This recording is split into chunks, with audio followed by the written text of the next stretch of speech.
I don't think that minimalism does help with anxiety disorder. I mean, maybe a little bit, but if you have that kind of issue, find a therapist. This video is not about that. It's not about any kind of severe disorder. It's about everyday anxiety, which is a normal part of life, and we all experience it at some point and will experience it in the future. Anxiety is normal. Being anxious about change, about stress, about all sorts of things, that's just part of being a human. But for some of us, this can be more challenging than for others. And so let's talk about how minimalism can help and why. If we want to talk about anxiety, I think it's important to talk about anxiety triggers, as in things that make your anxiety come out like flowers in spring.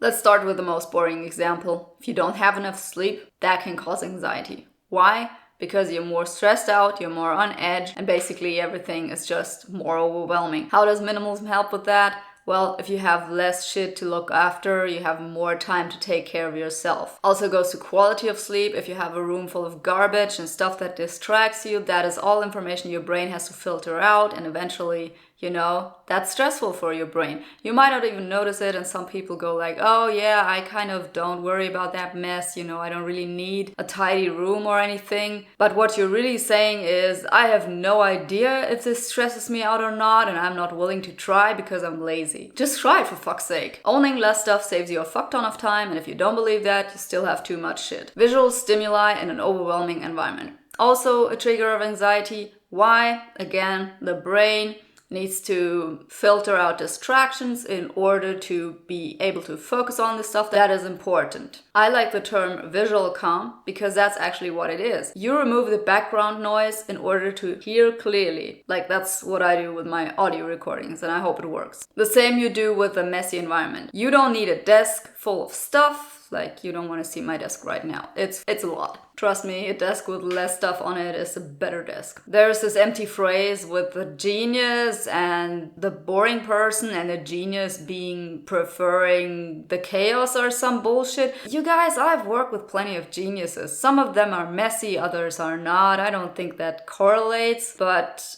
yeah. I mean, I've met people who studied medicine and physics at the same time, all just getting straight A's, never taking notes, that kind of person. Some of them were messy, yeah, some of them weren't, so just don't assume shit. I actually think it's more likely that the geniuses just have better coping strategies for the chaos, and a normal person would be totally lost. And there's no shame in being normal, it just means that you need less chaos. The idea that less stuff distracting you from doing your work is easier and the objectively better thing to have, that's common sense. You don't need to study anything to know that. Now let's talk about stress, deadlines, and other time-sensitive, schedule-related issues. Everything that you have to do with a deadline in mind is more stress. So what that means in terms of self-efficiency and minimalism is you gotta get rid of stuff that just eats up your time but really does nothing for you. That includes relationships you cannot pursue, acquaintances that you have nothing in common with, but you still get hung up on these people. That includes hobbies you can't pursue because you don't actually have the time or the equipment is too expensive. That includes all the languages you wanted to learn and you started, but you somehow just don't make progress. The kind of stuff that you can declutter that is not actually very material, but it's time consuming. Just take a moment, sit in your room by yourself or go on a walk and think about all the things that you started and that you will not finish. They're eating up your time. You need to get rid of them in order to be more efficient. Being more efficient is not hustle culture, it's not a negative thing. It just means that you use your time more wisely. And if I've learned anything in my 20 years of minimalism, I'd say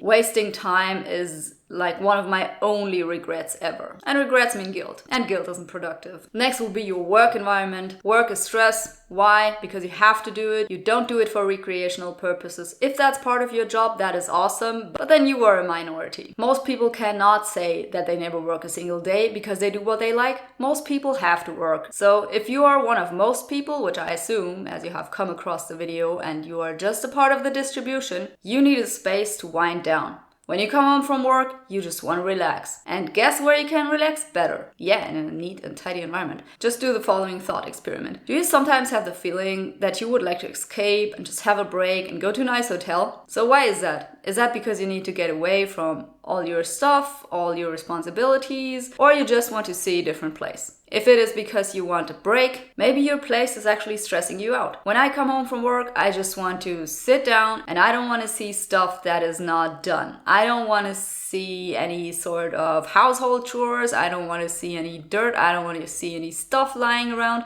toys, books, nothing. I don't want it to be sterile. That's not the kind of minimalist I am, but I really like it when I come home and everything's clean and just doesn't put any extra work on me, because after work, I'm done working. Similar to the workplace, any social interaction can be a stressor.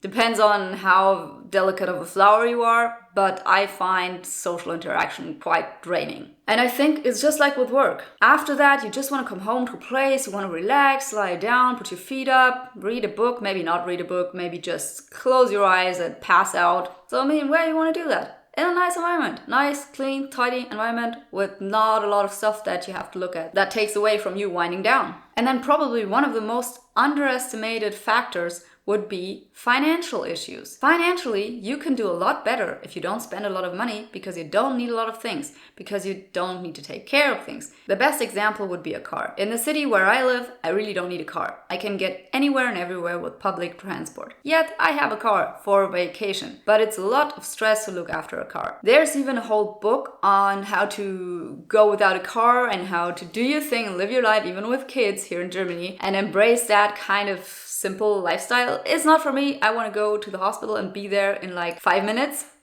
So I think my anxiety would actually be higher when I didn't have a car. I would just feel not as independent. But maybe for you, it's the other way around. It doesn't have to be a car. It can be anything. Just anything that takes up too much space and needs too much maintenance and that you don't want to look after all the time. So yeah, those are all examples where I think minimalism can really help ease your anxiety. And essentially is about making life simpler, making decisions easier, taking away from stressors, and instead creating a relaxing, distraction-free environment. It's never going to be 100% and you should curb your perfectionism, but if you're struggling with this, you can definitely get to some sort of level of improvement. And last but not least, please know that you don't need a reason, you don't need a diagnosis to see a therapist, to see someone, talk to a person, and speak about your problems. Anyone can benefit from talking to a professional, and if it's just about improving the quality of your life, I'm just not a big fan of this whole self-improvement niche, but that is mainly because a lot of things are oversimplified in this part of the internet.